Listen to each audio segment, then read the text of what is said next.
All right, hello again, everybody. This is the Fantasy Sports Boss. Welcome to another fantasy football podcast.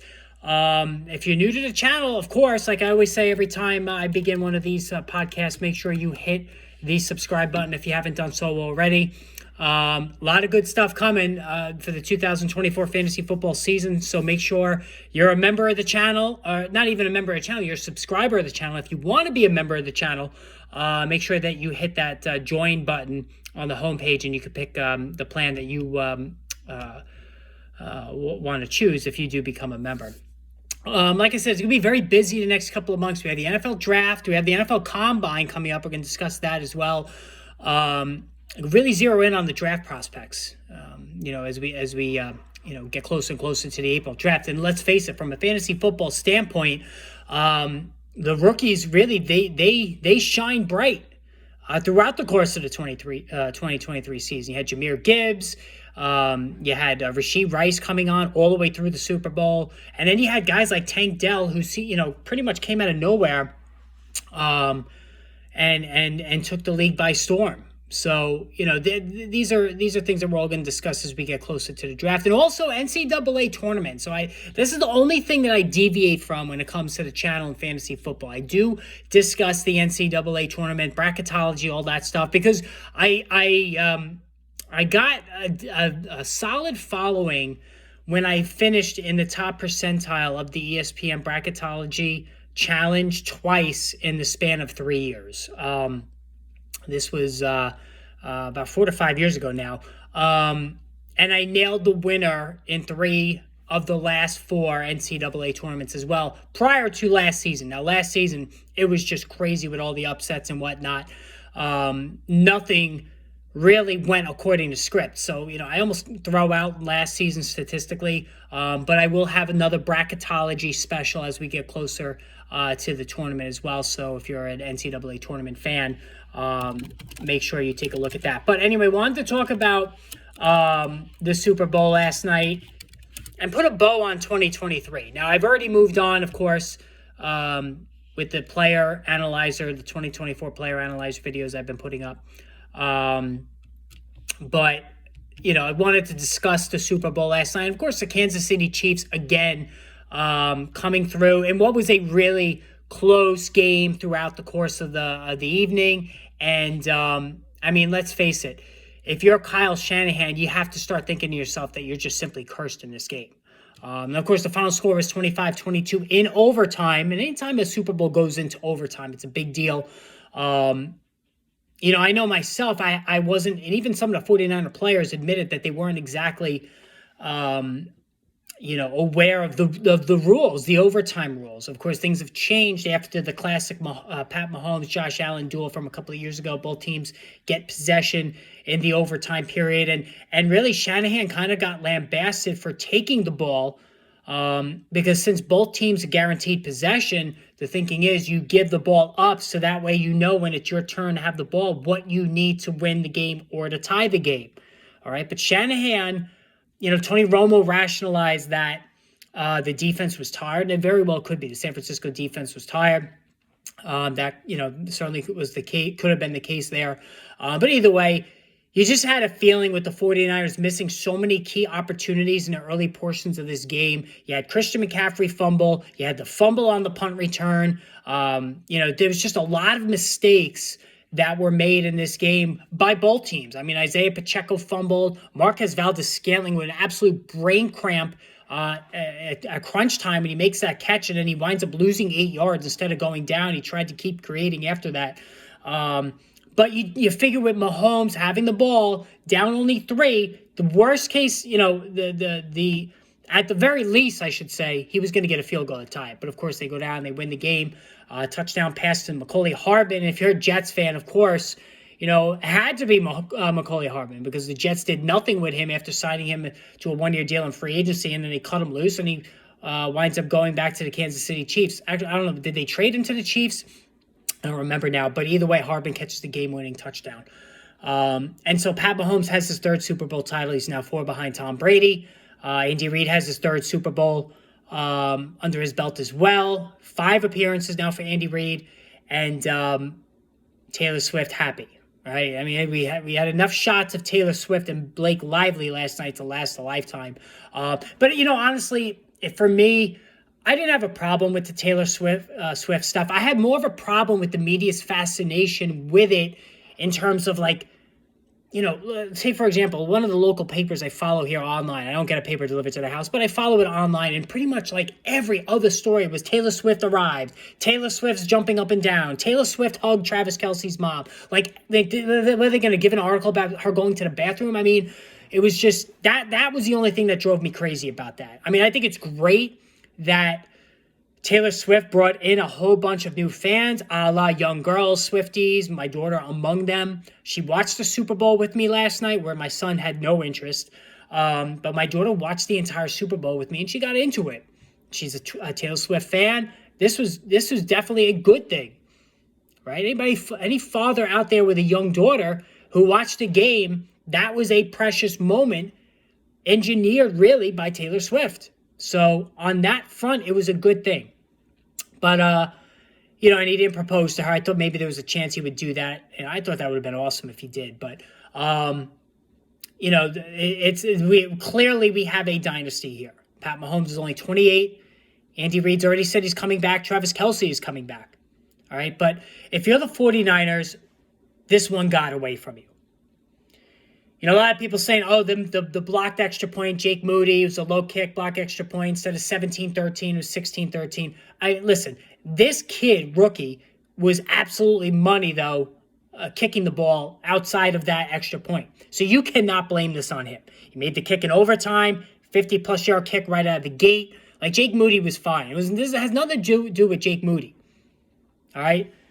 The Christian McCaffrey fumble was a killer, because I think if the 49ers go up early in that game with a touchdown, certainly, they did go up 10-0, but I think a touchdown on that first drive would have changed the whole tenor of the game. Deebo Samuel gets hurt. That was a negative for the 49ers. And, the longer they allowed, and watching this game, I kept thinking to myself, you know what? The 49ers are letting the Chiefs hang around in this game. And if you let the Chiefs hang around in this game, they're going to come back and win, and they did. Honestly, I was completely expecting, when the 49ers kicked that field goal in overtime, I was completely expecting them to come down to win the game, talking about Kansas City, and they did. So no surprise there. And this is a team for the ages. And here's the thing, too, with the Chiefs. They're going to keep on winning. Rashee Rice going into his second year. Isaiah Pacheco going into his third year. Both of these guys, two of their main components on offense, are on rookie contracts. Creed Humphrey, their Pro Bowl center, rookie contract. Cost-effective high-end players. They have a shutdown cornerback duo in Trent McDuffie and Ladarius Sneed. And Ladarius Sneed was a knucklehead with that personal foul. I mean, he was just an idiot for doing that. He's lucky that they won the game. This team is set up to win for a long time. Travis Kelce is going to play one more year, probably. Listen, what Travis Kelce did with Andy Reid was complete classless garbage. I heard some people this morning, not going to name names on ESPN. It's just, that's how he is. He's wound up. Baloney. You can't ever undress your coach publicly like that. I don't care what the level is. I do not care what the level is. You don't do that to your coach. All right, if you hear screaming in like the next 15 seconds, that's because my kid's school just closed tomorrow. I'm here in New York, and we're supposed to get a blizzard tomorrow. So if you hear screaming and cheers of joy from upstairs, that's what that is. But getting back to Kelce, there is no circumstance at all where that is okay. I don't care about the game. I don't care who the player is. I don't care if you're a first ballot Hall of Famer like Travis Kelce, who has accomplished all he has in football. That was complete garbage. It was a disgrace to bump Andy. What if Andy Reid would have fell? You know what I mean? And he almost did. Now this is an old man. He's a senior citizen. Let's face it, right? But what if he would have fell? And A.J. Brown tweeted out, if I would have done this, I would have been kicked out of the league. While that's a little rash, A.J. Brown's got to temper himself. He's right. He wouldn't have been kicked out of the league, but he would have been absolutely destroyed. And you have I'll just name him. You have Keyshawn Johnson this morning trying on First Take to make excuses for him. And Michael Irvin was having none of it. And I'm not a fan of Michael Irvin, but he was right on. You'd never do that to your coach, ever. High school, Pee-wee. If one of my high school players did that to me, he would never play again. I would sit his ass down on that bench. He would never play again. He would have to do a whole shitload of things to get himself back into the good graces. You never talk to your coach that way. I don't care how much money you're getting paid. It was absolutely classist by Kelsey. And then he kind of made light of it. Oh, I was just telling him how much I love him. No, he should have gotten up there and said, I apologize. That was completely wrong of me. And maybe he will in the next couple of days. But it was a really bad look for a guy who I actually really like, Travis Kelce. I am a fan of Travis Kelce, but that was bad. You just can't do that. But this team is set up to win for a long time. And if you're Josh Allen, if you're Joe Burrow, you have to be saying to yourself, I was born in the wrong era. What do I have to do to get over the hump and get past Pat Mahomes and this team? Because again, Pacheco, Rice, Humphrey, these are rookie entry-level contracts. Now, the 49ers, you have Brock Purdy on an entry-level deal, but they're going to have to rip that up soon. And you have a lot of money tied in, soon to be with Brandon Ayuk. You're going to have Deebo Samuel, George Kittle. There's a lot of high-priced guys on this team. Christian McCaffrey, obviously, going into his age 28 season, that's trouble. But it was a good Super Bowl. I was entertained by it. Yeah, I was a little sleep-deprived going into work this morning. They say that's the biggest day of the year where people call out sick. But it was a really good game. I enjoyed it. The Usher, I had to sit through the Usher halftime show. I mean, listen, I'll be honest, I'm not a fan of his. I have a problem with some of these halftime shows that, that Roger Goodell has put out there lately. This one was fine. It was entertaining. I'll say that. The Rihanna thing was an absolute joke last year.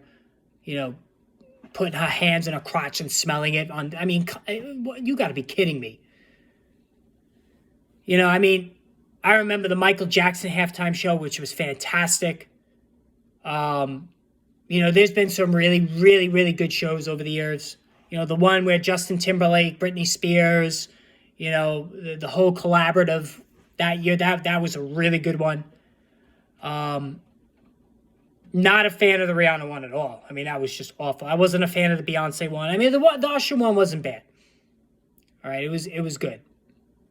I have to admit, it was entertaining. It got you up. I like Ludacris. I am a fan of Ludacris. So when he came out, that was a good one. That was a good moment there.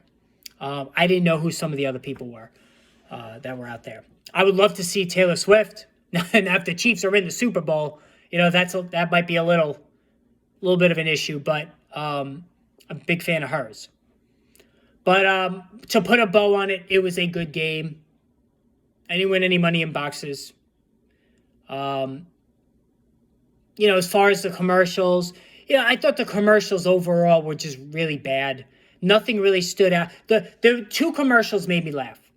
I thought the Arnold Schwarzenegger one was really good. That one made me laugh. I liked that one. The biggest laugh for me was the Ben Affleck one. Now, I'm not a fan of Ben Affleck either, but the Tom Brady, Matt Damon lines were just great. And J-Lo's expressions, like that one was a home run. And J-Lo looks great. I mean, my God, what is she, like 52? She is absolutely gorgeous. That was a good one. I really, really enjoyed that one. Other than that, nothing else really stuck out to me. Now, there was some really good movie previews. I'm looking forward to seeing the Deadpool 3, Planet of the Apes, right? They got a new movie coming out for that. That looks good. Quiet Place. I guess the beginnings of The Quiet Place, that looks good too. So, on that front, it was good. A lot of people just watch it just for the commercials. A lot of the, I know my wife, she has no interest in football at all, but she enjoys the commercials, and that's fine. I mean, that's part of the deal. We just stayed home. Nobody came over or anything. I stopped going out for the Super Bowl years ago because I really just want to concentrate on the game. My younger years, I certainly, going out and all that stuff. But, so that's putting a bow on the 2023 season, which overall I thought was really good. I still think the NFL has some problems. The quality of play at the quarterback position was really bad the second half of the year because of so many injuries. Not sure what you could do about that. Now, what's going to happen in free agency? We have all of these running backs, and if you didn't watch the running back free agency preview video I put out last week, make sure you check that out. There's going to be daily player analyzer videos. I've already started those. I know a lot of people have checked out on fantasy football. A lot of people drop off and then they come back to the show, to my channel, in the summertime. But listen, there's a lot of things we can glean from now until drafts begin in the summer. The NFL draft, that's chief among them as well. What are the Bears going to do with that top pick? There was actually a crazy report that came out yesterday that they're going to keep the pick, draft Caleb Williams, and hold on to Justin Fields. What? I mean, the Cardinals, they ditched Josh Rosen after 1 year, which clearly was the right move, but they didn't have both guys on the same team. So that's something that we're going to have to see going forward. Like how are the Bears going to play this? All right, how are they going to utilize that top pick? So that's one of the big storylines already this offseason. But we're going to get to all that. So again, make sure you're a subscriber, guys. All right, become a member as well. You get additional perks. There will be a member-only stream. So that's going to be an additional perk as well. You get a free draft guide. All right, free draft guide if you sign up. Free PDF version. So you get that draft guide if you sign up, become a member as well. And you know what? Honestly, I'm already working on the 2024 Fantasy Football Draft Guide. There's going to be 2 versions this year. There's going to be an early off-season edition, and then there's going to be a post-draft edition. A lot of people are asking me, we got to wait so long after the draft. I'm going to put an early edition out. I'm going to put a link up. Not sure if I'm going to keep it PDF version only or once again do an Amazon paperback. Probably going to do the Amazon paperback as well. Doing it through Amazon, it becomes a little laborious sometimes, but not sure how I'm going to do that there. But that's going to be coming out soon as well. So make sure you let me know in the comments if you're interested in a draft guide, and I'll put up a link that you could use to purchase that. PDF version at least. The PDF version you could buy through the channel itself. The paperback, you're going to have to go through Amazon. But we'll get to that as we get closer. But anyway, guys, hit that subscribe button if you haven't done so already. And stay tuned, more player analyzer videos coming, so look for that. Putting a bow again on 2023 fantasy football. Great season, great Super Bowl. And again, we will chat soon. Take care, guys.